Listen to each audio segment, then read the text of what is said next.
Oh boy, where do we even begin? Hello ladies and gentlemen, this is Blue Maxima, and I'm just here figuring out what the bloody hell I'm going to say. Well, the first thing I'm going to say is I'm sorry that this took so long. I was planning to get this video out before the end of the year, but a lot of things happened to pop up in the time frame, and I just found myself not really able to do it. But, well, now I'm here actually working on this, and it's 2018 now, at least for me. It will be for everybody by the time you all see this video, but yeah, it's 2018 now, and the Vita is still going surprisingly strong, which is actually a really nice thing. I have had plenty of videos to do, and to be fair, I've still got plenty of videos to do. I still have a bunch of games that need to get done from the past, and well, as we're going to talk about in a little bit, there is an absolute ton of Japanese imports coming. Like, seriously, I've started having to keep a list just to make sure I've got everything locked down, because Jesus Christ, it's actually kind of insane. But anyway, well, there's a few things that we do need to do here. There's of course, my top favorite Vita games of the year.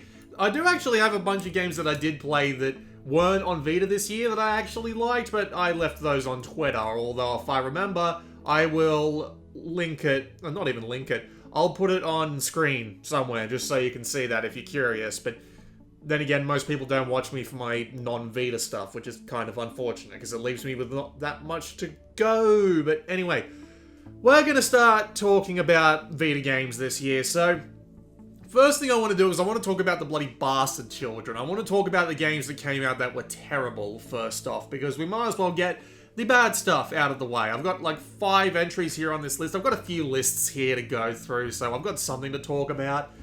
Well, while I just rant away, but anyway, we're gonna start with Valkyria Revolution. I gotta admit, I absolutely hated this game. Considering how well loved Valkyria Chronicles is, it's amazing that this game turned out as bad as it did. It's so bloody boring.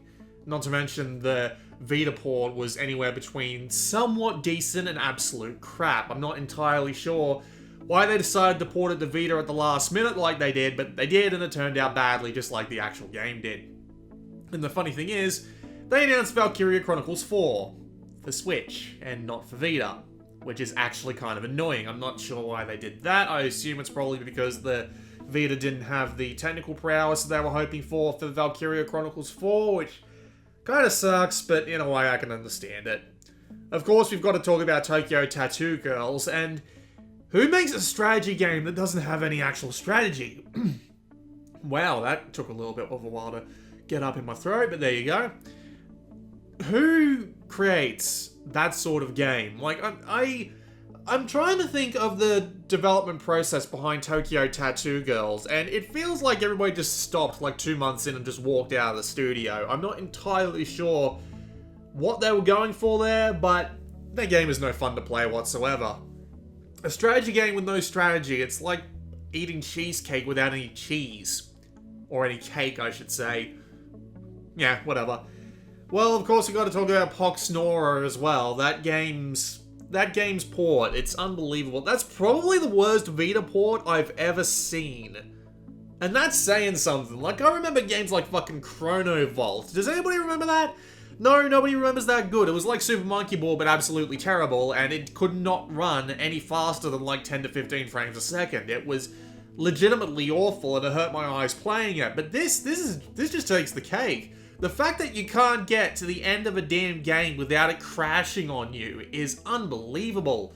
They say they're working on fixing this port, but, you know, I really don't believe it. I legitimately have no reason to trust them. Actually, to be fair, I do have a reason to say that they might be able to fix it, but we'll be getting to that one. I hate putting Skylight Free Range on this list. I really do. It's just, I don't understand why he didn't listen to a damn thing I said.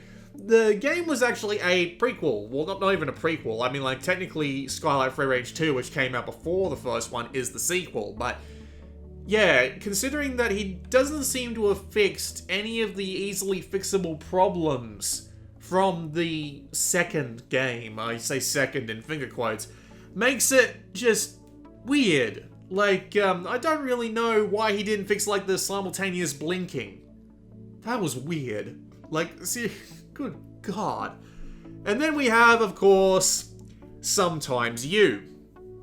Sometimes You is kind of strange. Like, they go from 2 puzzle games, which, while having absolutely no production values whatsoever, goes all the way to a game that you can finish in 5 minutes and has like 6 trophies behind it, and a game that literally doesn't work properly.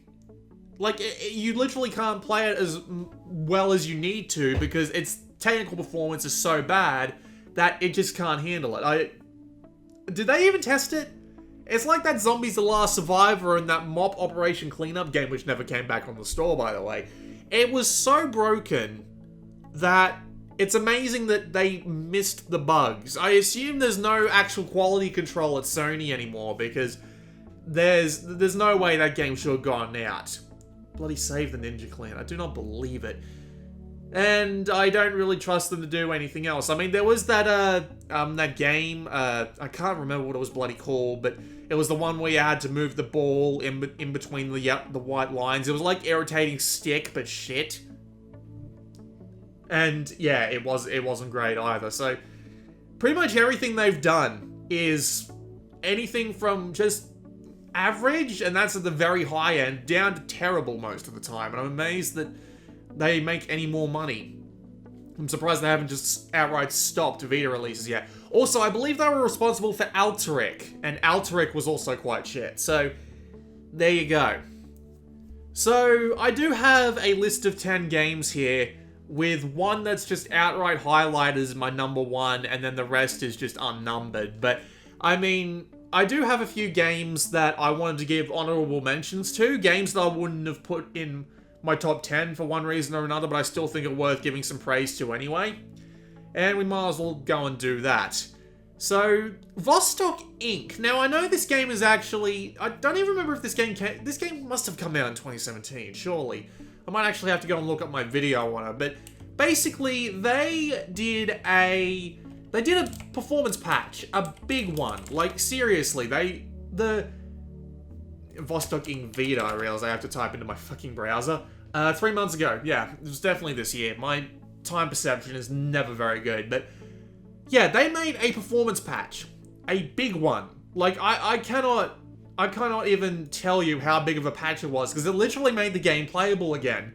It stopped it from crashing so much, it made it run a lot better, and it was just actually kind of amazing how much of a step up it was over the base game. So I will give them all the credit in the world for that one, because it is a surprisingly good game now. So, you know, if you feel like picking that one up, now's the time.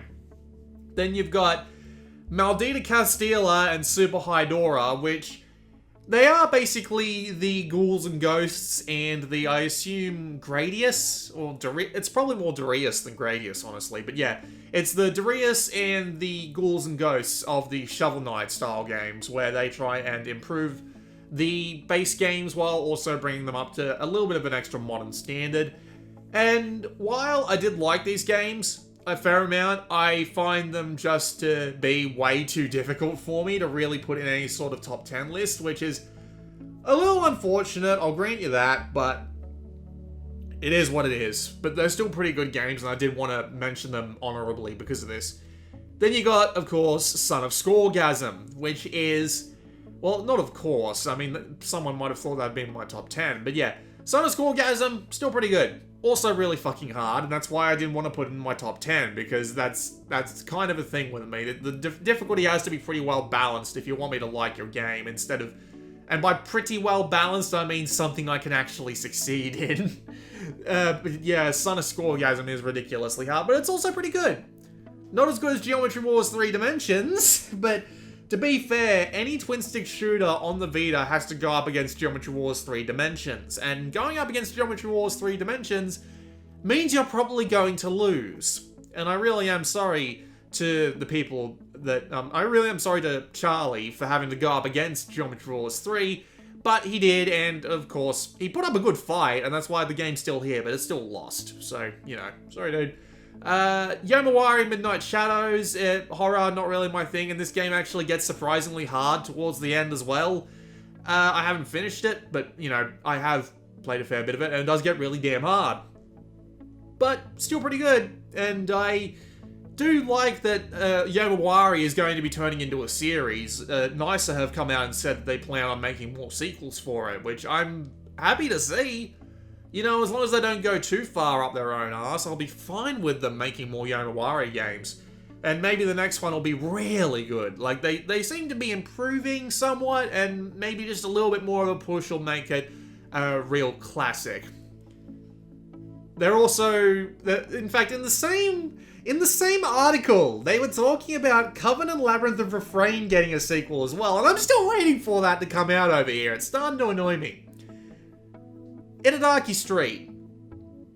All the credit to Itadaki Street for being a fun game that you can just pick up for an hour and basically play a more balanced, more interesting version of Monopoly, where pretty much anything can happen. My only problem with it is that it's not in English, and playing this game in not English is a little bit of a pain in the ass.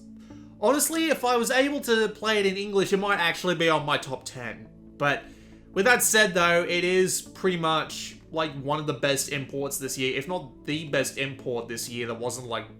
Oh, well, to be fair, there was Super Robot Wars, but that's kind of a spoiler for my top 10, if you couldn't tell. But yeah, there were a few good imports this year. Actually, that's a good question.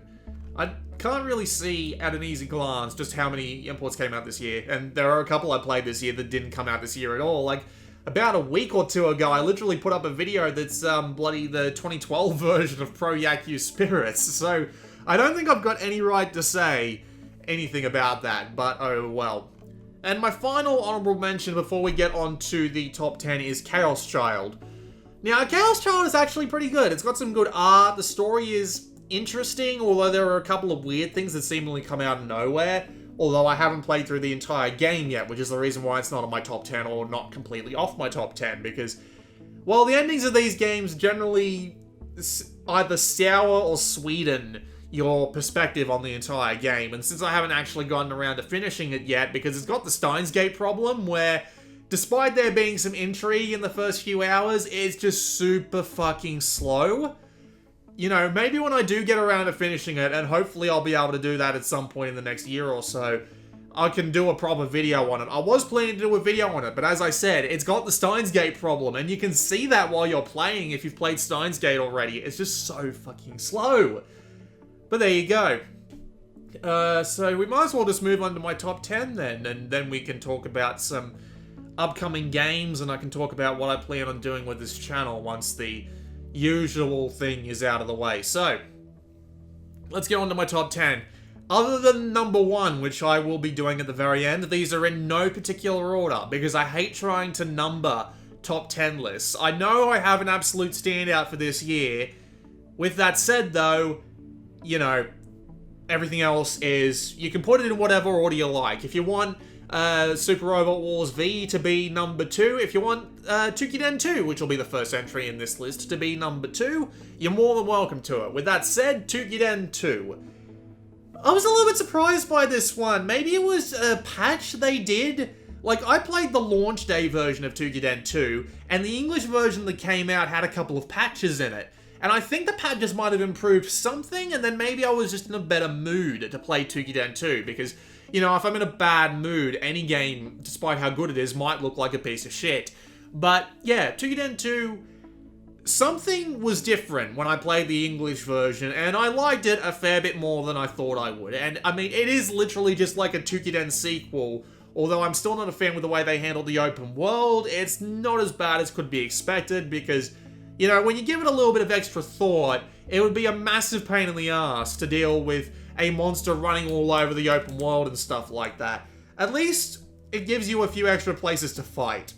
You know, it doesn't lock you down to those little areas and be like, hey, just run around this little area looking for the dude. No, it's a little bit better with the open world, I'll give it that. And of course, the combat is as good as it ever was, and new weapons are fine, but I still love my old chain and sickle. But, you know, the game itself, still pretty good. If you're looking for a hunting game, this is pretty much it. Like, you're not going to get anything else. Linked Spear.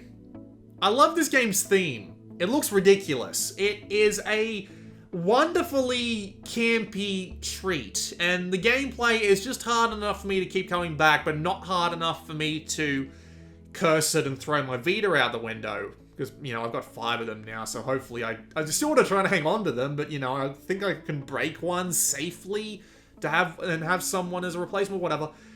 Lixpear, pretty good. Really good, like, tower defense-y style. It's not even really tower defense-y if it's a single tower, is it? But yeah, I love the high speed, high accuracy gameplay of it, and I love the theme. And I think it's a great little digital download game, and I really do need to play some more of it.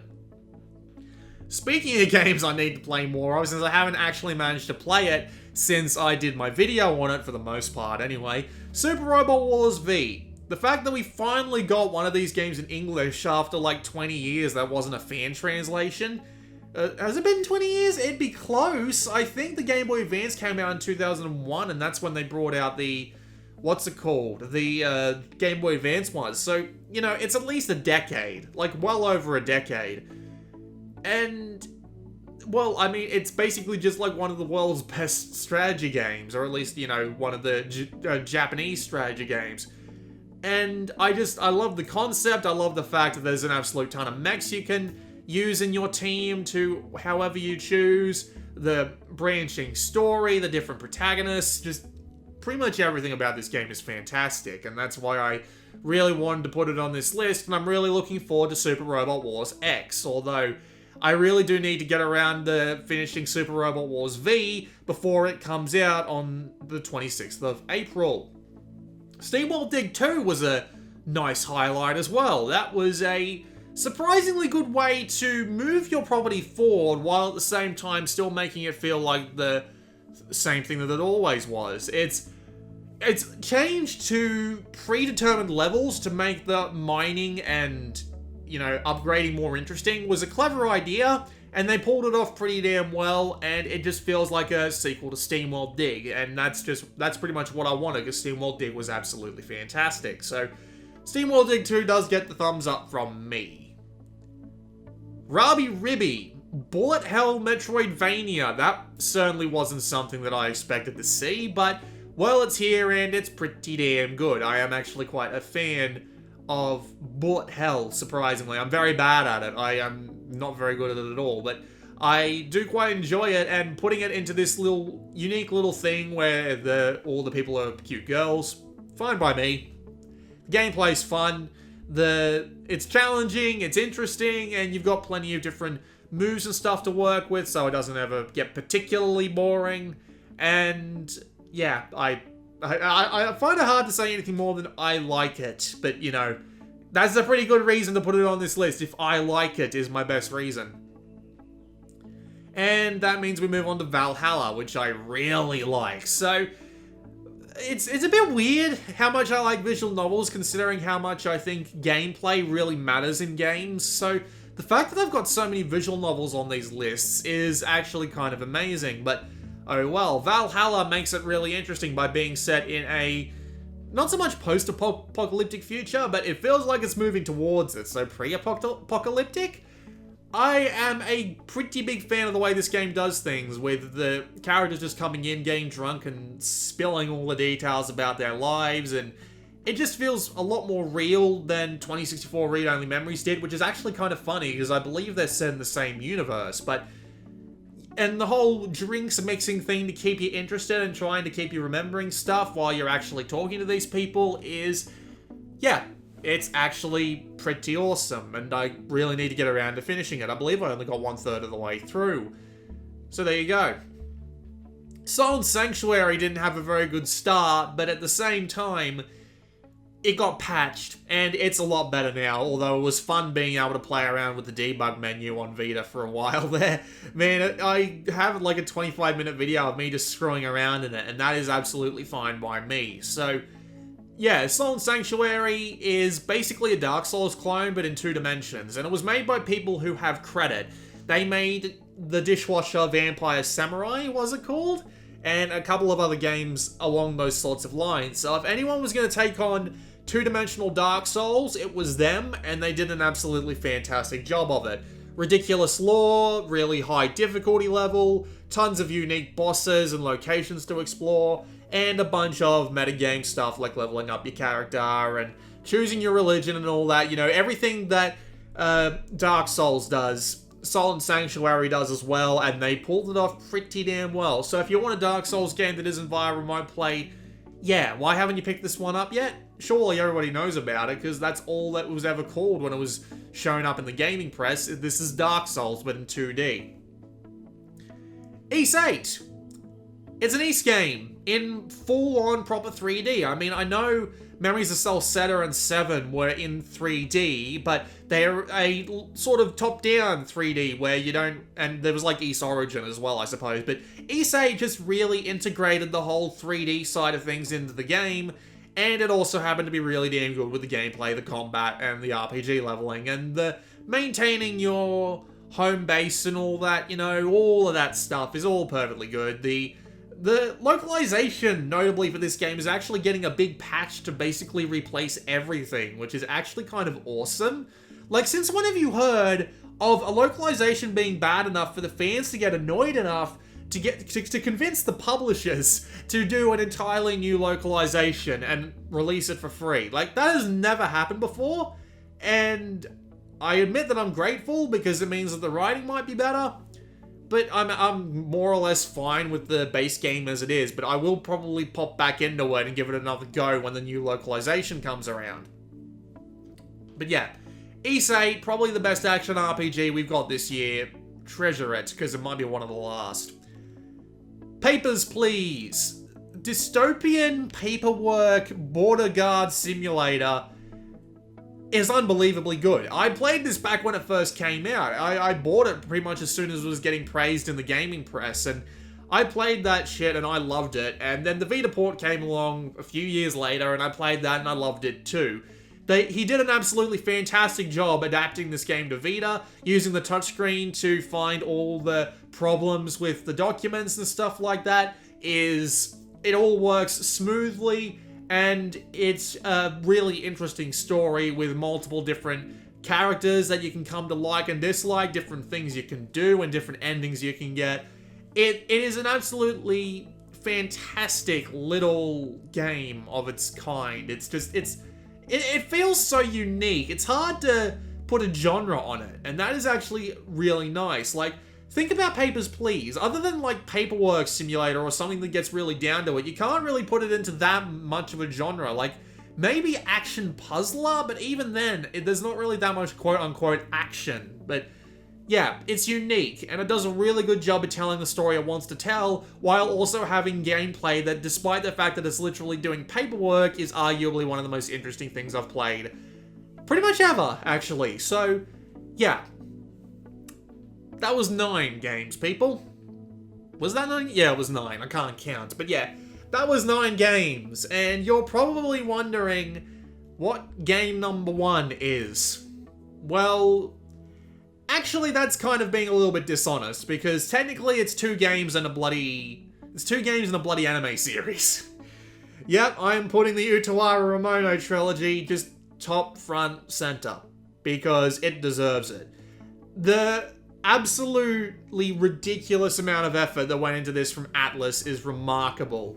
The quality of the writing, the quality of the voice acting, the quality of the presentation, I'm not saying Atlus is responsible for anything other than the writing, but, you know, bear with me here, people. The quality of the presentation, the story is fantastic. The balance between seriousness and fan service, while a little bit offset in the first game, the second game is a lot better about it. And playing them, like, in order actually balances it out a bit more, because there's a lot more serious stuff in the second game and a lot more fan servicey stuff in the first game. So yeah, the characters are absolutely great, and you'll remember every bloody one of them. I still remember Deco Pompo's laugh. That is something I shouldn't be able to remember. I'm terrible with remembering that sort of thing. Just everything. I literally... The strategy gameplay is also fantastic. Just... I can't say a bad thing about it.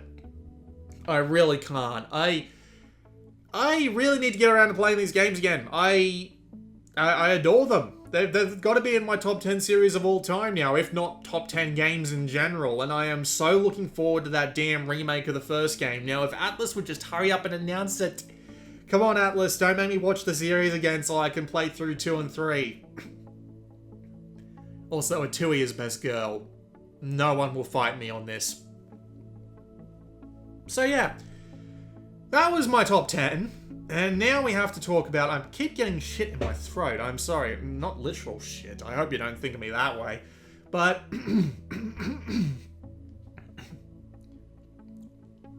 but anyway, let's get on to talking about the future. Because the future is going to be interesting. We have a lot of Japanese games coming out, and not that much confirmed in the way of Western stuff. I mean...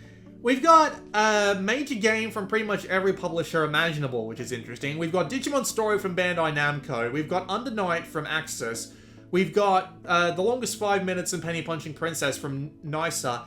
And bloody Square Enix have popped in with Secret of Mana, of all things, which is actually pretty cool. But, yeah, other than that, we don't really know that much else about what's coming in the next year for the English side of things, which is... kind of disappointing, honestly, because it would be nice to know what more of our days ahead are going to get. We do have a bunch of games that are somewhat still confirmed coming, like Shakedown Hawaii is still coming. It hasn't released on anything yet, so yeah, I remember talking about that last year. I'm kind of surprised it isn't actually out yet. What are the other games? We've got Lost Child coming from NISA. We've got possibly Neurovoider. That game will be interesting. I didn't mind that when I played it on Switch, but it really needs more variety to it. And we also know that we've got Mercenary Kings coming, a few games from Luke Bernard, of course, but honestly, I haven't liked anything that he's put out yet, other than, like, maybe Desert Ashes, so who knows. But yeah, and there's just a couple of other games coming from people like Radalaika. Radalaika are doing an absolute ton of games, which is actually kind of ridiculous. I'm surprised they're still supporting the Vita as much as they are, even after I just absolutely smashed One More Dungeon, because that game was an absolute boring mess. But yeah, we don't really know when the Vita is going to round down. That's the thing. The Japanese schedule, as I said, is actually looking pretty fully colored and well... what's the phrase where it has a bit of color in its cheeks? I think that's the phrase I'm looking for. But yeah, I'm not sure if I should be worried or not, mainly because the weird thing about the Vita, and even the weird thing about the Switch right now, is that we only generally know about a couple of months into the future with our release schedules, because everybody tends to announce their release dates like a few weeks before they happen. So someone might be planning for a release of something in March, but we won't know about it until, like, middle of February. So that's just kind of one of the more annoying things about being on an indie system, because there are so many indies that just don't release don't say they're releasing until a couple of weeks beforehand. But, well, it's 2018, and the Vita's been out for, I think we passed our 6th year anniversary in Japan at the very least last year. So it's going to start winding down in the West, because you can't buy Vitas anymore. They haven't been viable for a fairly long time now. The only way you can get them is from Japan at this point. You have to buy them, or new, if you want them new, that is, you have to buy them from Japan. So when the Vita is going to be wound down in the West, I don't know. I mean, obviously we're going to make it to at least March, but, well, after that, obviously, we don't know. I don't want to go opening my mouth just yet, because, well, last year we kind of had absolutely nothing on the calendar, and then next thing you know, we have like 6 or 7 games coming in the next week. 2 major releases and a bunch of old, not a bunch of old games, a bunch of just like indies and stuff like that, just out of nowhere in the space of a week or so.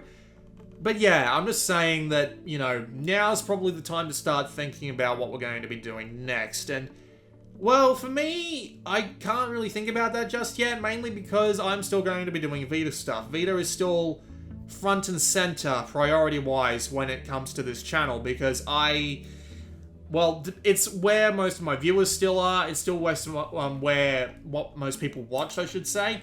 Like, let me just have a look at my most recent videos. Like, we compare, say, Better Late Than Never, Ridge Racer, which came out years ago, and it's got like 1,000 views on it, Compare that to I Expect You to Die, which has about 400 views on it, and it's a fairly recent PSVR game, although not as recent as, like, last week, but yeah.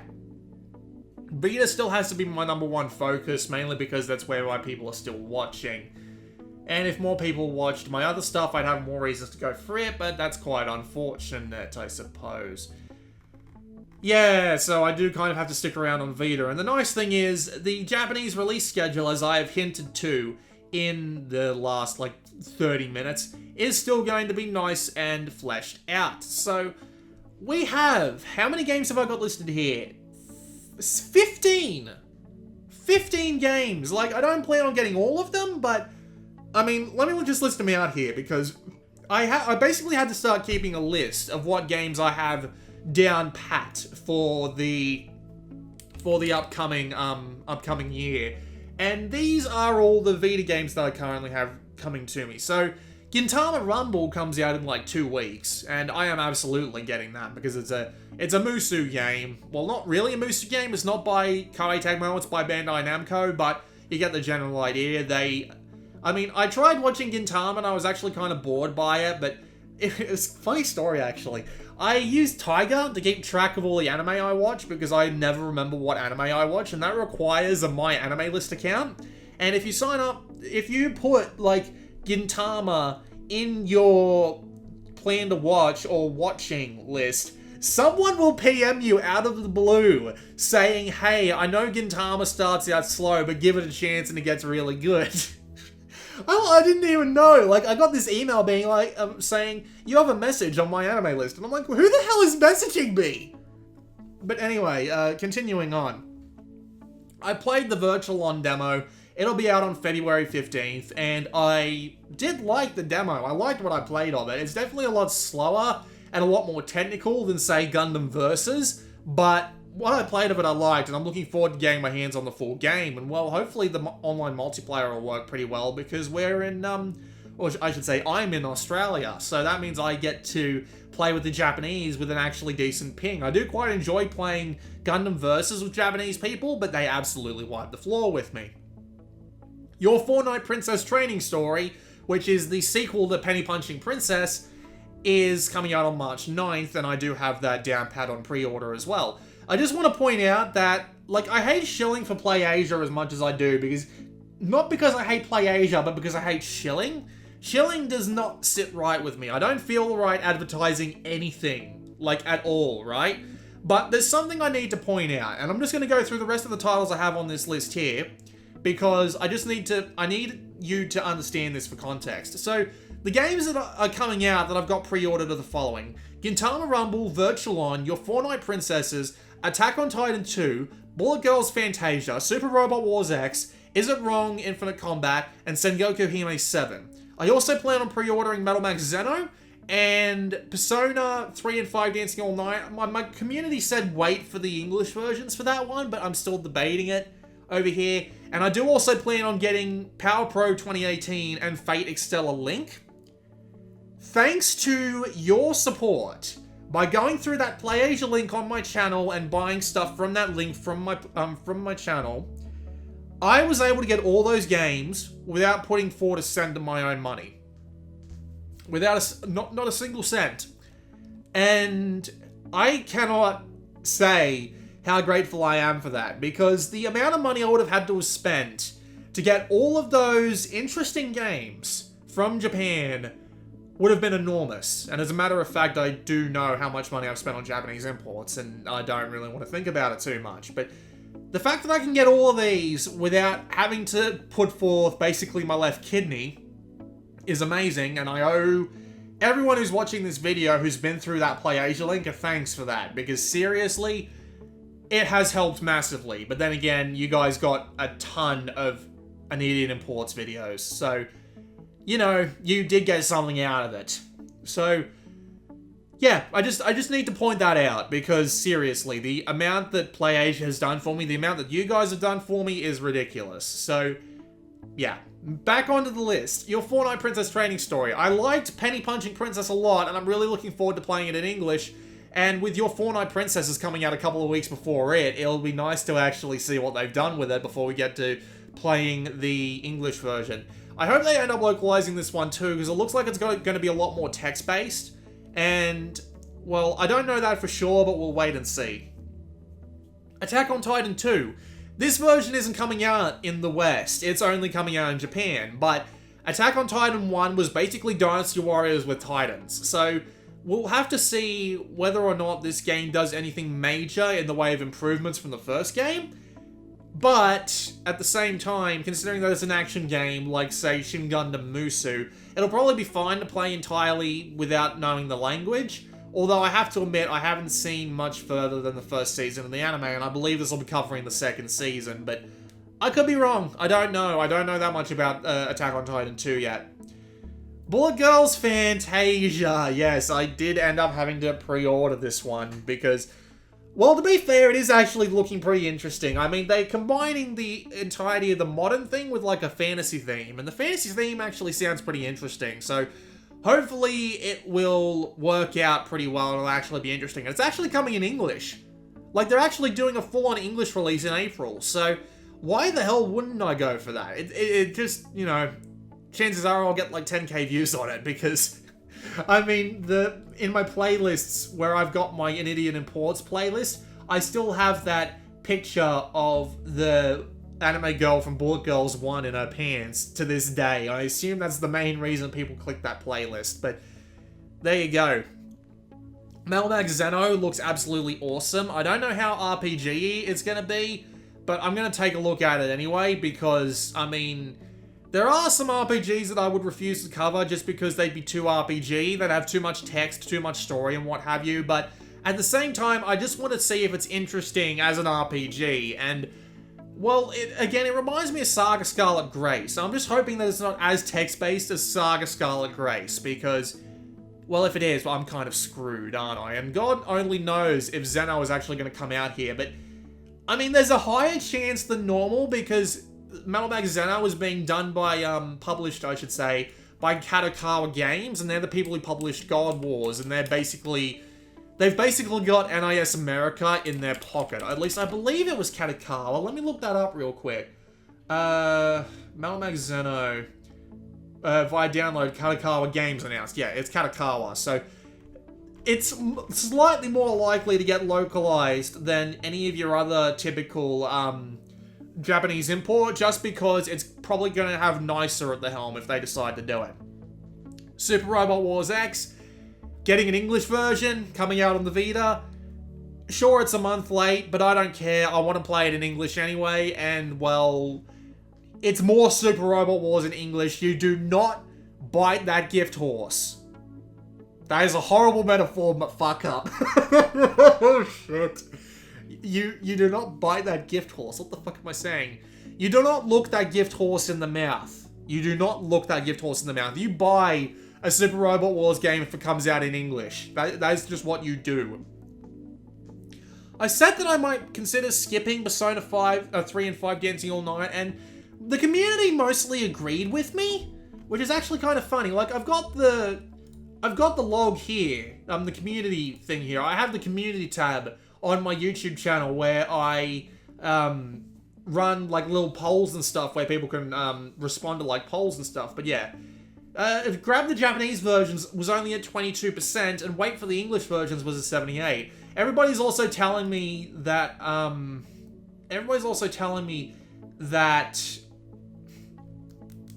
sorry, brain having a stroke.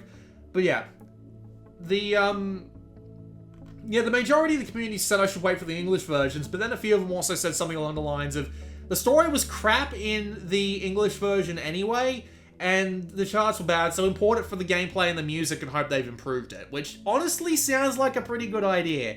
I'll tell you what, if I still have enough credit with, like, PlayAsia by the time that double pack goes up on pre-order, I will give it more considerable thought. But I have listened to you guys. You are saying wait for the English versions, and yes, I will get around to Persona 3 and Persona 5 eventually. I have not played them. I fully admit that this is blasphemy, but I do own Persona 5, and I do own Persona 3 Portable, so I will get around to them at some point, I promise. Then we've got Is It Wrong to Pick Up Girls in the Dungeon, Infinite Combat. People might be wondering, why the hell are you picking this one up? This doesn't sound like something you would pick up normally. And the answer is, I actually really like that anime. I watched that as it came out. It was just something that I was like, oh, I might as well give this a look. And it was actually, like, really kind-hearted. Like, you'd expect it to be one of those sort of, like, really stereotypical harem anime that you hear all the detractors of anime talking about. And it actually doesn't turn out to be that, because the head protagonist is legitimately a good person who just wants to become strong enough to impress the girl of his dreams. That's literally the entire plot, more or less, and the rest of it is just exploring the world and all that. And I actually really enjoyed the anime, so I have no reason not to pick it up other than the fact that it's not in my native language, which kind of sucks, but at the same time, yeah, I'll give it a try anyway and see what it's like, because I'm interested in it. And the final game that I said I was going to pre-order that hasn't gone up for pre-order yet was, well, that has gone up for pre-order, I should say, is Sengoku Hime 7.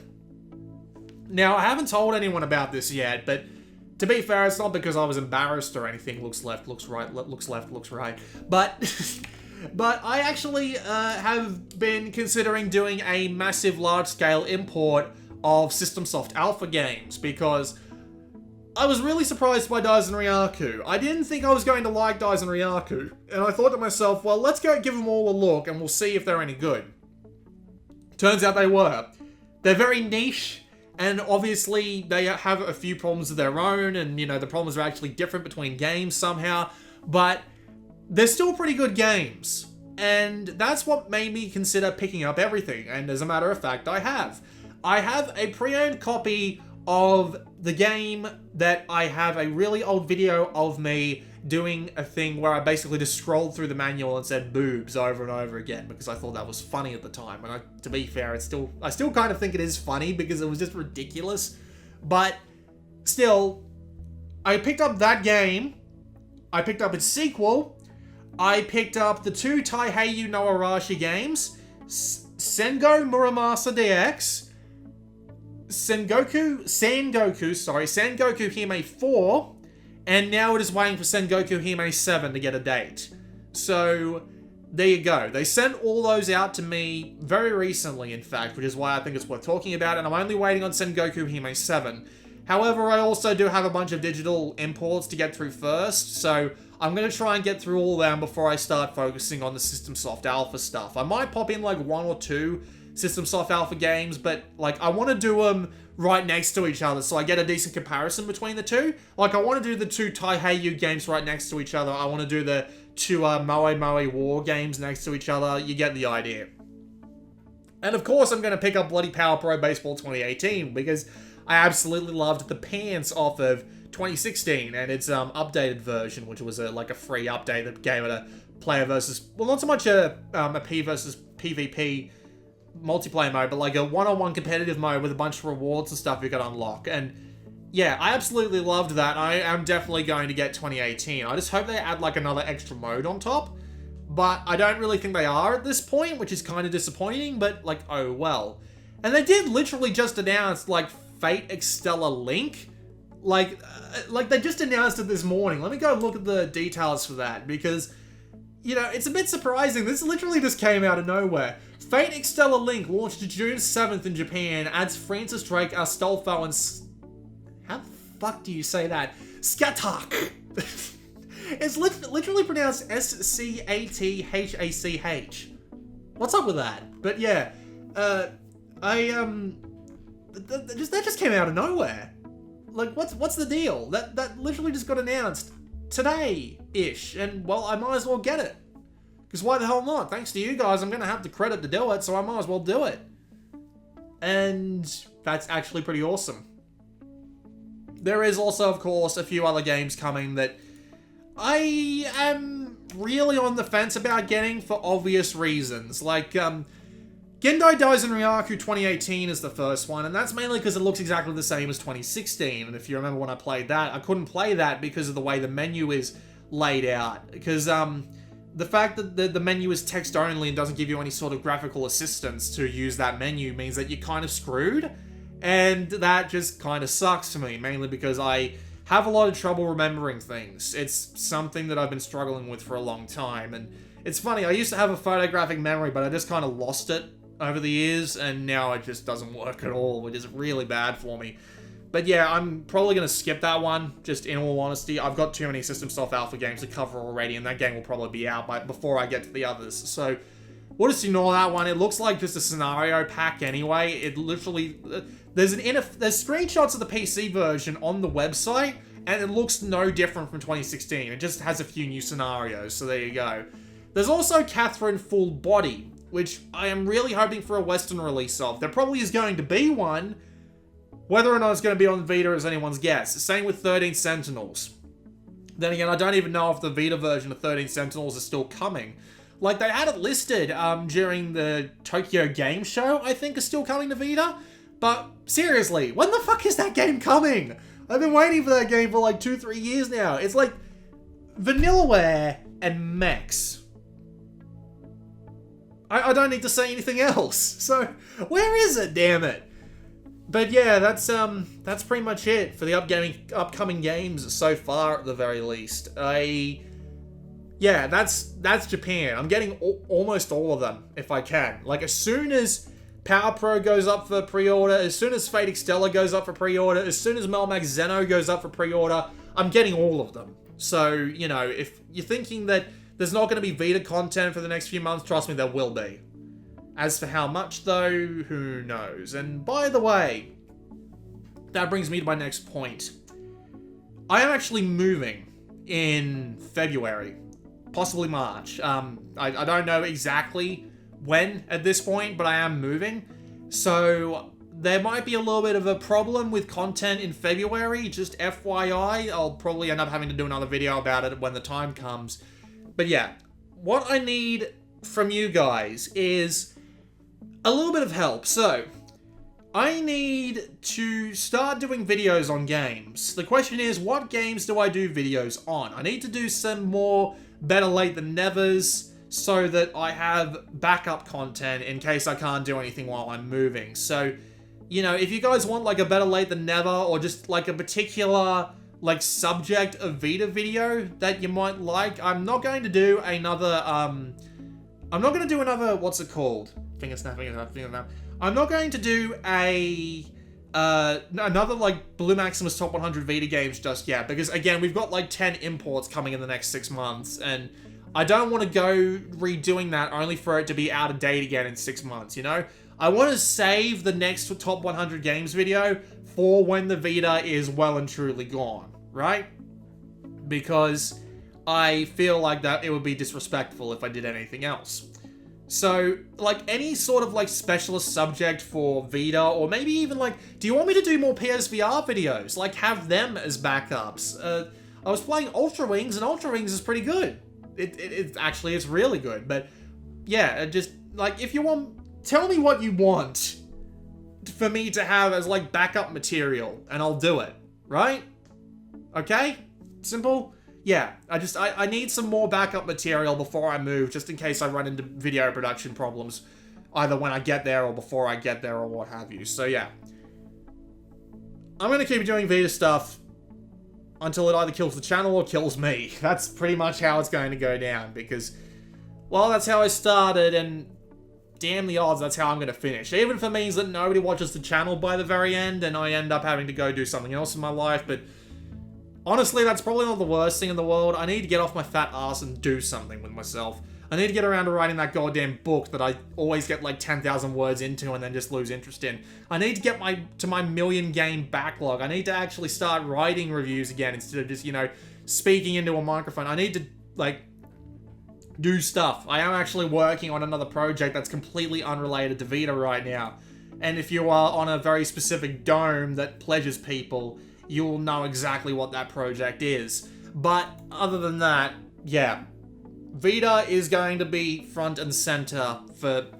I have to keep telling people this too. People keep asking, what's going to happen to the channel? And the answer is always the same. I'll keep doing Vita stuff until there's nothing more Vita worth doing, or if literally nobody watches, so it isn't worth anyone's time whatsoever. So, yeah, that's pretty much it. Like, I know this has literally just been a 50-minute rant to be like, hey, I'm still here and I'm still going to be doing Vita stuff, but I feel like if I can't get that point across in a 50-minute rant, then I have a bunch of retards. Not saying my entire audience is retards, not even close. I'm just saying that if I can't get that point across in a 50-minute video, despite saying it outright, point blank, several times, then yeah. Ow, that actually hurt. Yeah, that's pretty much it. I was gonna promise you guys, I promised you guys a ranty video, and well, the 50-minute mark just passed, and I was gonna edit this, but screw it. I'm just gonna put like something fancy in the background just so that you have something to watch. And yeah, I don't want to go editing a 50-minute video. It's gonna take me ages, and I do not have the time, the patience, or the download bandwidth right now. So yeah, I'll find something fancy to put on the background, and I will just let it go. So thank you once again for supporting the channel. That's what I have to say, that, because, well, I never thought I would be where I was, or where I am, I should say, 5 years ago. I never thought that I would be anywhere near this when I started, but who would have thought that 300 weeks later, almost 300 weeks, we're currently week number 285 since I started doing this YouTube channel. Who would have thought 285 weeks later, I'd have a few friends in high places, I'd have over 8.75 million video views, I should say, 25,000 subs, not so much a contract with PlayAsia, but an agreement with PlayAsia of all people, and an actual audience, some of whom is willing to actually give me money. Like, seriously. I don't think my videos are worth that, but if someone thinks they're worth that, I'm not going to complain. Yeah. The community is the reason I keep doing this. The Vita community has been more or less by my side, and I don't want to go digging up old problems, considering I actually outlasted the majority of the people who came after me, which is actually kind of amazing. But yeah, the fact that I am still here is entirely thanks to the community, and I will, once again, thank you for sticking around and watching my videos. Even if this doesn't really amount to anything and I end up just fading into obscurity after this, I got a few skills. I'm a lot more confident in my speaking ability, although I do still fuck up more often than not.